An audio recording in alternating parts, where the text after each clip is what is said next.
Hello, this is Eric and and welcome to what basically is part 2 of the review of the MSI MAG301CR2. Well, part 1 was awesome, affordable gaming monitor. So in this video, I actually go in more detail of the settings in the monitor, what they do, as well as compare more to the 27GL850, including contrast. And well, first of all, I want to start with motion blur. So let's continue on with that. And of course, a VA panel tends not to be quite as fast for gaming as the IPS, so the lower frame rate actually works against you in terms of this game here, on this particular monitor. A slower paced game is not nearly as bad.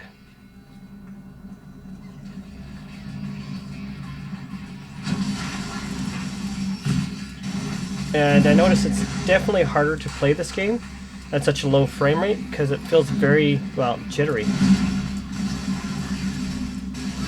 And yes, I'm actually running with AMD Adaptive Sync on, but despite that, the low frame rate is actually hurting the actual gameplay. So what happens if I crank things up a notch? Now let's replay at higher frame rates. Oh.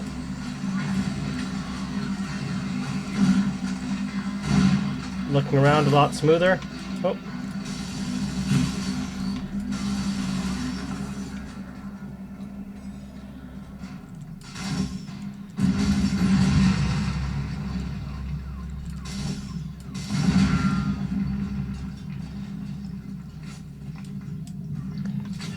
Yeah, they don't make games with quite as many explosions as this game has these days.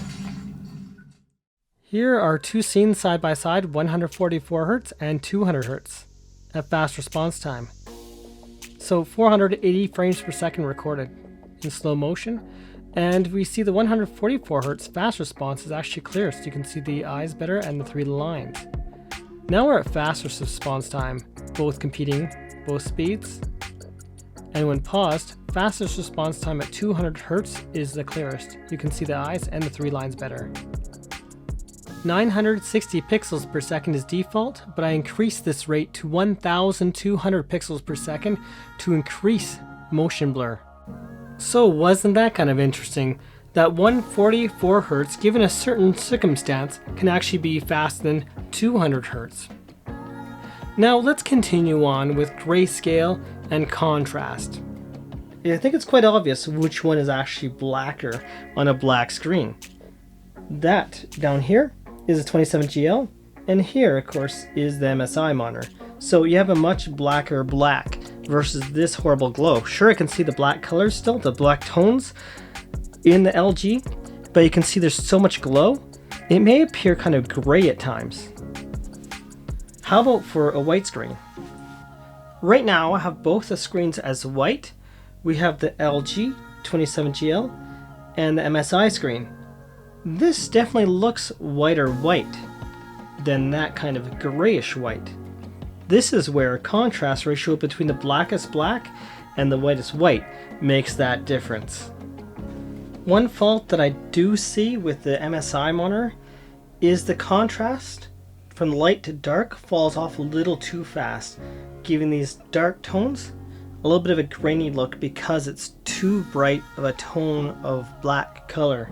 Well, in the LG, you can see that the dark tones are much darker, almost a black crush dark, but you can actually see the tones better, and so dark grayscale doesn't look quite as nice on the MSI. And I start changing the settings of contrast, what I'll see is, let's see, if I go up, what happens is my white has fallen off. If I go down the other way, it starts to become more gray in display, and images do not come as bright, so you lose your brightness or contrast. So you can't fully win. Now to go through the menus on this monitor here to see the different settings. So to start out, I set everything to default, so we're all default settings on everything. And let's go through game mode, because this is an important one. User is the most accurate, but when you go through to first person shooter, we'll see the red tones are totally overshot. Colors become much duller. Racing is extremely overshot. you can see in the violet, reds, especially the greens, and the blue tones aren't even accurate. RTS, the blues and the violet are noticeably overshot, as well as some overshoot in the green and red tone. RPG, everything's overshot just slightly.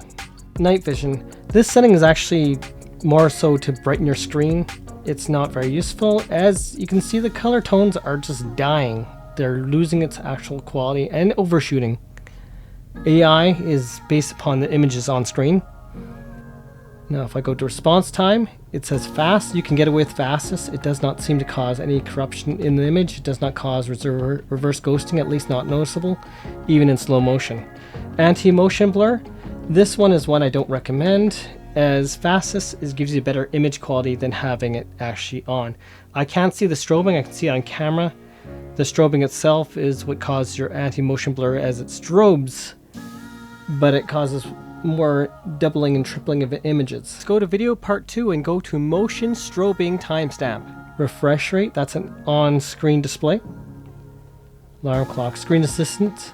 This is for games, so if you want the icons of your actual crosshairs, you can choose the position on screen of your crosshair, or you can reset to default. I want to keep none because I don't want that. AMD FreeSync Premium. This is one you'll normally want on because FreeSync Premium, what this does, it gives you your adaptive sync, G-Sync, you know, kind of idea setting. And enabling that, well, have that on. And the premium version has low frame rate compensation, I believe down to 48 frames per second, if I'm not mistaken. Professional Pro mode, you got user, reader, that's low blue light. So if you're about to go to sleep, it's recommended to use that if you don't want to, if you want to feel more tired and not being kept awake. Cinema, this is over bright, oversaturated, and designer's even way more saturated. You can see the contrast has totally gone down the tubes. HDR, you lost some of the contrast, and of course everything's overshot. Eye saver, that's low blue light. And HDR, I believe is high dynamic contrast. Let's see, high dynamic contrast range, which that's to be a personal preference. I believe it's just an assistant that changes settings, brightness and whatnot to compensate for your room. Anti-motion blur, we already seen that one. That's a strobing. Image enhancement off. Look at the text here, it'll sharpen it as you go through, and you can see between the colors as well. It sharpens the differences. Of course, the one problem is you get the halo effect, especially when you're on strongest, and strong is not so bad. I'd recommend off or weak. So if you find your text a bit blurry, you can turn on to weak. And the reason why is in games, you start to get lots of, I guess you could say, glitter. It doesn't look so great. It's like watching that movie with the vampire that has that glitter look all over him. It just ruins your image quality in games. So this game we see here is called Hard Reset. It's a game I consider underrated, however it did have some foul language for those that are concerned about language in a game itself. And we can now see a bunch of white along the bars. So it actually decreased quality of image. So it does look noticeably soft, then it gets sharper, sharper, sharper, sharper. But you see a bunch of artifacting, all white along the edges of these bars and such. Brightness, you can turn it all wherever you want, wherever you like your brightness, because it's not going to affect your actual monitor too much. Contrast is good at 70 where it is. You maybe can turn it a little bit down, but it doesn't really help much. And sharpness, well, you get the halo effect and you can get some rainbow color around your text at times. I recommend either off, one at the highest. And of course that'll help for the sharpness of your text on screen. Right now these are images, so it's not really giving you a real text to actually view. So let's say if I want to go to an actual text you can view, let's go to my Internet Explorer. Sadly I don't have any gray tones because that's where it's more obvious, where the overshoot and the rainbow effect. But it looks kind of blocky, the text now. And I'm not sure if you can see the color tones that are happening because of that. Color temperature, let's go back to open these so we can look at this closer. Normal, warm is yellow. Custom, you can choose what you want for your RGB, 100% or whatever percentage you want. Cool is blue. Normal is best for accuracy, unless of course you know exactly what you want it set on custom. Auto is your normal screen. 4x3 gives you the actual 4x3 screen shape.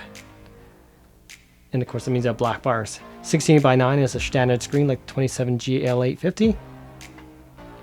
And 21:9 is this screen. I'll just leave it to auto. So right now it's just changing back to auto setting. Input source, this is your source of your display. I have DisplayPort selected. That's what I'm using. You have HDMI 1, 2, you can actually use Type-C. And Type-C is through DisplayPort, by the way. It's DisplayPort alternate, and you should have all your settings of your DisplayPort because it's actually no different. It's actually a cabled and ran to be a DisplayPort in your Type-C. Auto scan, I usually, well, if you know you're going to use the same display and it's taking a long time to actually display your display and it's actually annoying you for it to wake up, you can turn it off. However, if I went from DisplayPort to HDMI 2, it would stay completely blank. So keep auto scan on unless you're just using the same display and you're getting annoyed by how long it takes for your display to turn on with your computer or whatnot. Navigation keys, that's what your toggle pad does. And your toggle pad is what I'm actually touching because to go to the menu I actually press middle. Anyways, your settings here, language, transparency, that's transparency if you're on the screen display. On screen display timeout 20 seconds would have it set to. You can put whatever you want. RGB if you want off, just press this. Power button if you want to set your screen off or to standby when you press your power button. This is on screen display. Normally it would display a block here once I choose that on.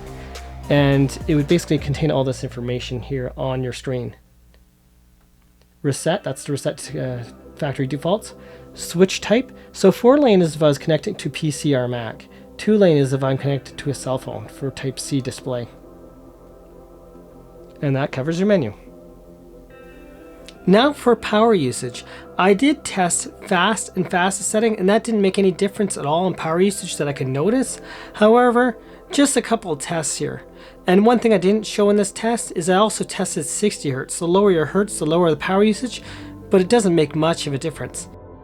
So for power usage, right now I'm in the Blurbush's website and we're at 47.5 watts. That's at 100% brightness at 200 Hz refresh rate. So now if I change that to 70% brightness, I'm at about 41 watts. And if I go down to 144 Hz, we go down to just shy of 40 watts. Thank you for watching my review of the MSI MAG301CR2. If you have any questions or comments, leave it down below and I can always make a Q&A. Of course, you might wonder about the HDMI DisplayPort specs. Just look up here. And, well, there's not too much else to comment other than it's a great, affordable gaming monitor. For anything more than this, generally you are going to be paying more. I've seen some other monitors that are probably using the same, likely, Samsung panel at lower refresh rates. And believe me, 100 Hz to even 144 Hz makes a huge difference. But of course, I recommend you can run at high frame rates if you want a great gaming experience. So I recommend having a good graphics card to actually hit those higher frame rates, or at least lower quality settings to hit the lower frame rates. Thanks again for watching. Please leave a like and subscribe. Subscribing really helps a lot. Have yourselves a wonderful day. This is not BIOS, tech and hardware.